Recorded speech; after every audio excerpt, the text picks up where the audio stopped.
I spent a lot of time trying to understand the commercial models in open source. Oh, this is interesting.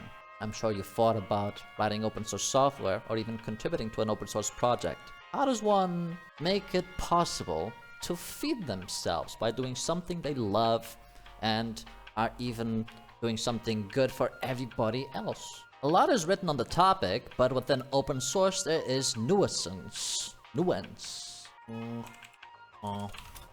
Nuance. Oh fuck. Nuance. That in my view can make two open source companies almost polar opposites. Much of that nuance I was not able to find as public knowledge. What follows is my attempt to fix that gap based on my own conclusions from an ongoing attempt to build an open source company. Hey, somebody with experience! But did he actually succeed? Bias acknowledgement. I cannot possibly be unbiased since my company, Digger, is solving the same problem as Terraform Cloud and one of the handful of early backers of OpenTofu. Open source project. So funny. The ideas I'm about to share, however, have little to do with HashiCorp. If I'm right, HashiCorp is just one of many companies struggling to acknowledge that what kind of open source they really are. Are open sources of the hostable backend kind, which you will read about in this article. Hostable backend kind. Open source isn't charity. While making a useful product that's free and open source is admirable, the goal of the business behind it is still to make money. But not all companies make money from open source in the same way. To me, it looks like there are at least 4 distinct open source business models, each with its own set of trade-offs. So the red hat model. Then they have a gray hat. You ignore the green and blue colors. It looks red. Red Hat were the pioneers of commercial open source. They demonstrated to the world that open source can in fact make money. And a lot of it, apparently. In 2019, IBM paid $44 billion to acquire Red Hat. Hey, is that the secret? Get acquired? So how do they make so much money? Red Hat's flagship products are RHEL and OpenShift, cloud application platform on top of Kubernetes. Both are infrastructure software at the extreme end of complexity. And in my view, it's the complexity that enables monetization. Ooh, some more. Yes, the product's source code may be available. It may even be technically free, but you can't make much use of it without deep expertise. And who has the deepest, most up-to-date expertise? The people who created it, of course! It reminds me of those software developers that work at companies and write super duper shitty code, and then the company becomes dependent on the software developer because nobody else can sift through the code. It's too stinky. But at least they do it in an ethical way because it's not their fault that it's complex, that it's very specific, it's a niche. It's just the way that kernel software development just is. Distros, operating systems. Not everybody's gonna have the big brain, interesting take. If the open source product is extremely complex, the company behind it can sell a lot of professional services at a high margin.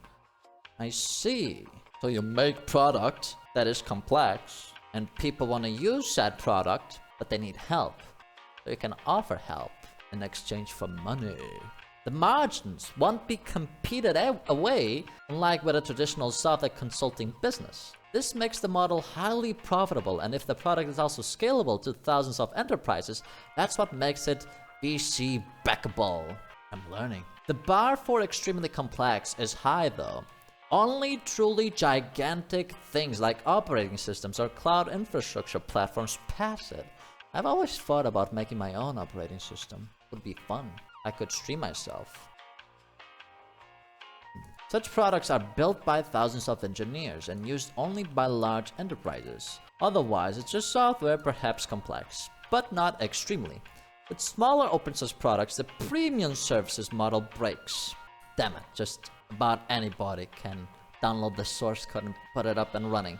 If it was built by a few dozen engineers, a large enterprise might choose to build internal expertise instead of hiring a premium services vendor. The MongoDB model hostable backend. Tell me more. Companies like MongoDB and GitLab found another way of making money from open source. Sometimes it's also called open source. Huh? Because the money-making part of the business looks surprisingly a lot like SaaS. The customer pays per unit, user seat or some usage metric, and consumes the software as a web application or API. Just like in SaaS, these companies have pricing tiers. On the free tier, the user signs up and logs into a managed cloud version or gets an API key. On mid-range tiers, it's still fully managed but with more features. The enterprise tier is the most feature-rich, also the most expensive with compliance, dedicated support, etc. Again, pure SaaS. How is this open source then? That's the tricky part. Often the source code is split into Community Edition and Enterprise Edition. That's right. GitLab isn't just available as a service. You can download the source code and host it yourself. I've worked at companies that did that. It was nice. I liked GitLab.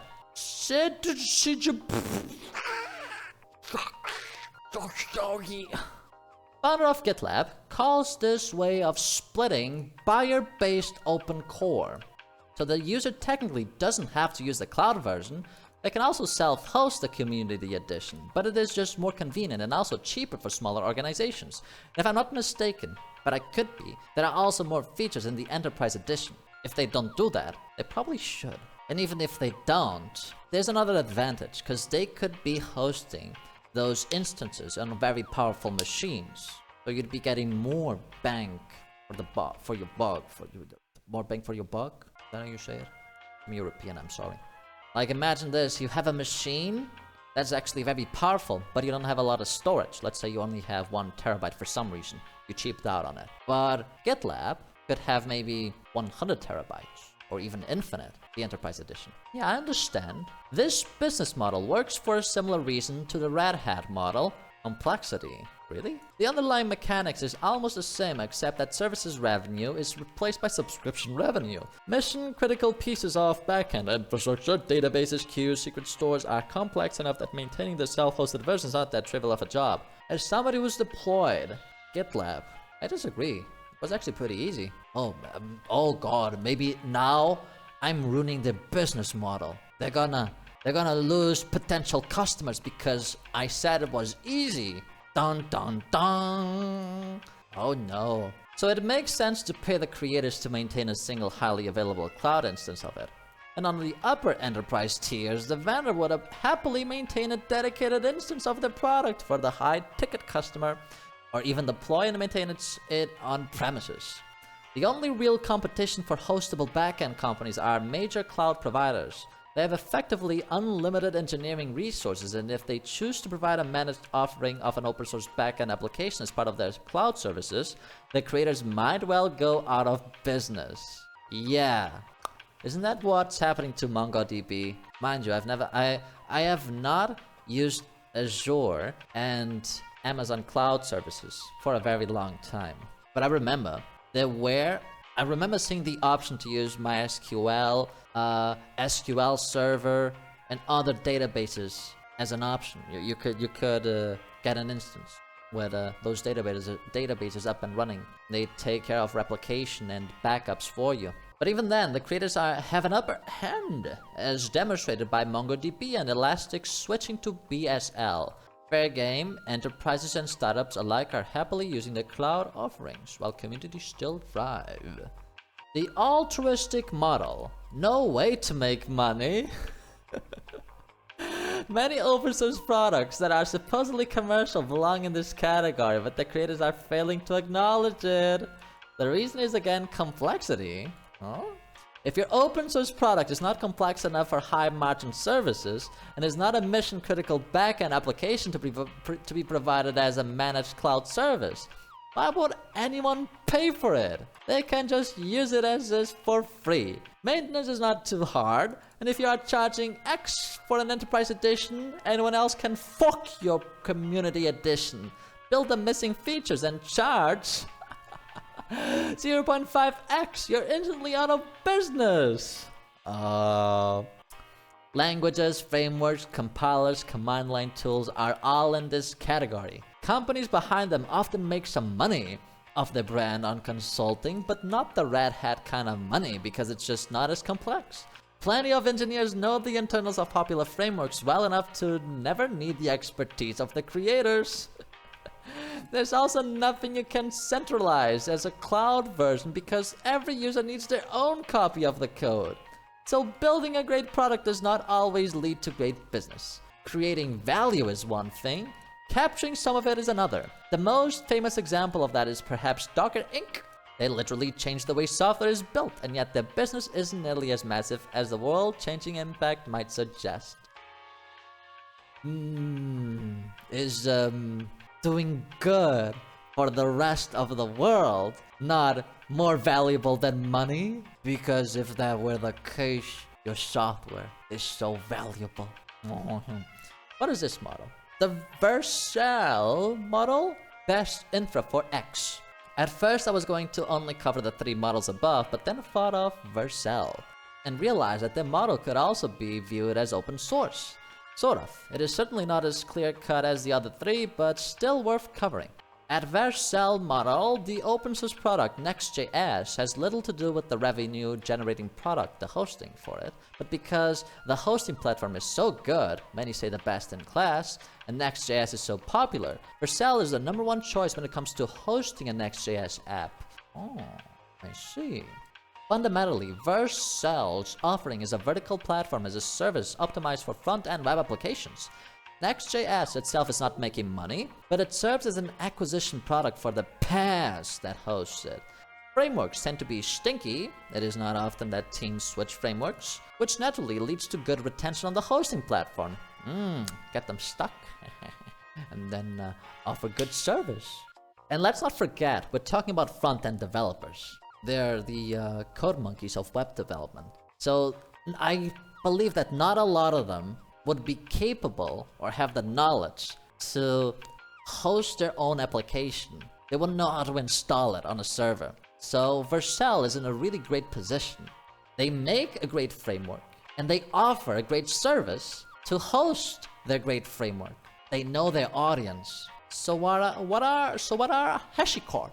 I think they are running with a mix, varied by product. Most likely they know it full well, but trying to not make the distinction explicit for the sake of public company optics. Vault is clearly in the hostable backend category. It is mission critical. I can never read this word without laughing. And complex enough to provide as a centrally managed cloud service, or enterprise on-prem plus maintenance services. But Terraform, unfortunately for HashiCorp, is in the altruistic category. It is not complex enough for Red Hat-style premium services, although HashiCorp did try. It is a command line tool language that requires every user to have their own copy of the code. That makes it impossible to provide Terraform as a managed cloud service. What is Terraform Cloud then? In HashiCorp speak, it's all Terraform, one product. This makes sense for sales and marketing, but it is not an accurate reflection of reality. Backends in Terraform are optional by design, and you can run it wherever a CLI can run. Terraform Cloud wants to be Vercel for Terraform. But the Vercel model only works when the product is so good that it dominates competition. This cannot be said about Terraform Cloud. Like competing products exist and many consider them better. I believe HashiCorp is banking the shop on Vault. While with Terraform they simply chose to maximize short-term revenue. This is true, then the BSL change starts looking almost logical. There wasn't nearly as much frustration in the community about Vault or Console as there was about Terraform, because Vault and Console are hosted backends, just like MongoDB or GitLab. As for Terraform, imagine if Vercel decided to focus all their efforts on a different product and maximize short-term revenue from Next.js. They could update the license of Next.js so that only Vercel is able to charge for hosting. The next day, someone launches Open Next.js and it becomes industry standard in a few years. Yeah, you can get forked anytime. But for the next couple of quarters, Vercel could report growing revenue from Next.js. Very nice read. What do you need? Links in chat. Do the people have something to say about this? And this is posted on the most paywalled website.